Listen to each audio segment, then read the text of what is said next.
welcome back, or welcome if you are new. My name is Stephanie and I make YouTube videos about lots of different subjects, but mostly about home, family, and finances. So if you like those types of videos, hopefully you'll stick around. And today's video is all about living with ADD.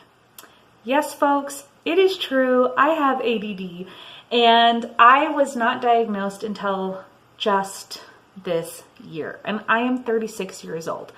However, I had professors basically telling me, please go to the Student Health Center and get evaluated for ADD way back, like 12, 15 years ago, and I'm not even kidding. So I have felt for a long time that my brain just works a little bit different. My brain just works on a little bit different plane than everybody else. And the longer that I was an adult, the longer that I went through college and graduate school and tried to do adult things, it became very, very clear that I do not have a lot of strengths that probably come natural to a lot of people, like keeping track of dates, staying focused, following through, closing the cupboards, remembering things. I've just been kind of a little bit of a hot mess my whole life, and I just thought it was all part of my personality. And let me tell you that when I told my best friend from high school, hey Megan, guess what? Actually, this is face-to-face over dinner. Lunch, I mean. Hey, guess what? Guess what I found out? She's like, what? And I'm like, I have ADD. I'm pretty sure.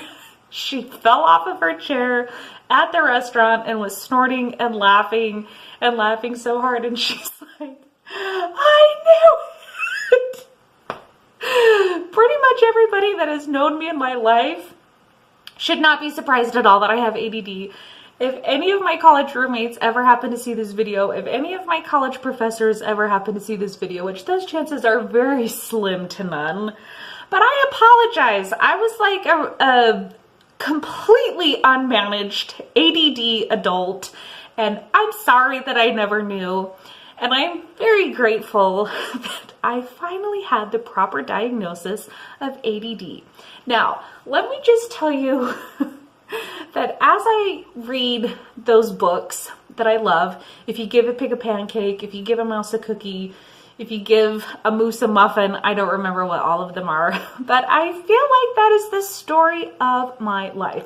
So if you want to know what it's like to live with ADD, just read those books. It pretty much sums up my whole life and pretty much the day-to-day for me when I'm not on medication. So if you don't know about those books, basically the mouse or the pig, we'll talk about the pig because that's the most recent one that I read. It's like, if you give a pig a pancake, then she's going to want some syrup. And then after you give her some syrup, then she's going to want to take a bath. And then she's going to want bubbles. And then this is going to remind her of this. And then she's going to start looking for a costume. And then she's going to find her tap shoes under your bed.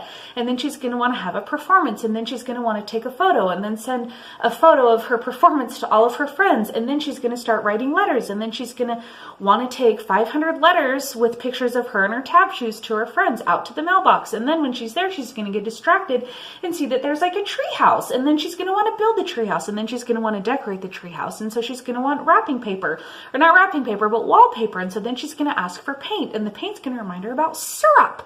And then she's going to end up eating a pancake again. And let me tell you, that is like my brain all day, every day.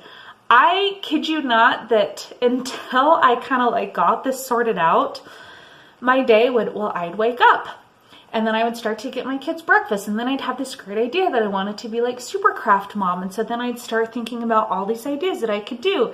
Then I'd get lost in the computer, and then I'd get lost on Pinterest. And then I would remember, oh yeah, I totally want to start some laundry. So then I'd go downstairs and maybe start some laundry, completely forget about it, sometimes for a day or two.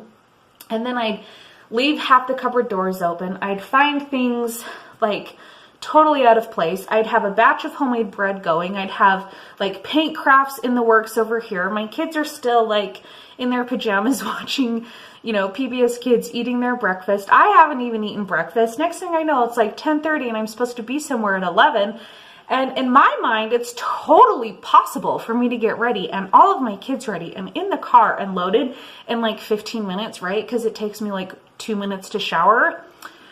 Yeah, I was late all the time. I was forgetting everything. That was just how my day went. After I would think about something, it would remind me of something else, and then I'd get stuck in something else, and my brain would just go in circles and circles and circles.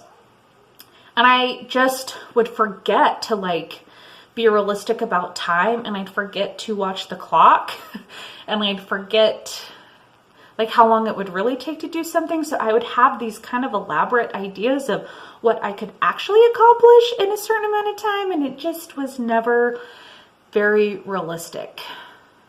So that is kind of how I have been. And let me tell you what, that sitting through like college lectures, I do not know how I did it. I do not know how I graduated. I do not know how I pulled off a 4.0 a couple of semesters. I just don't know how I did it. Like, I don't know how I memorized so much music. I have a degree in piano performance and a master's degree in vocal performance.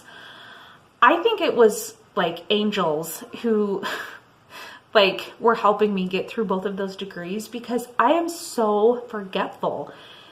I am terrible at memorizing anything. I don't know how I did it. I have been the queen of distraction, the queen of like lots of ideas, the queen of having a really hard time being focused and wanting to do all the things all the time, every day. I never really did well with just like sitting still.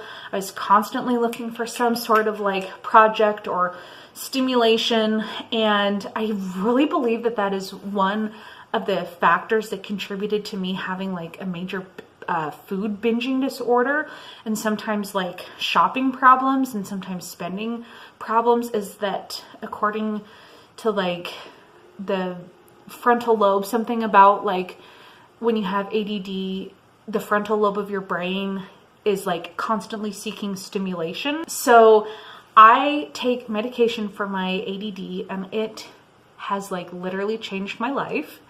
And every time that I read, if you give a pig a pancake or if you give a mouse a cookie, I am just thinking like, this is a story of my life. I am the pig in that book. I am the mouse in that book.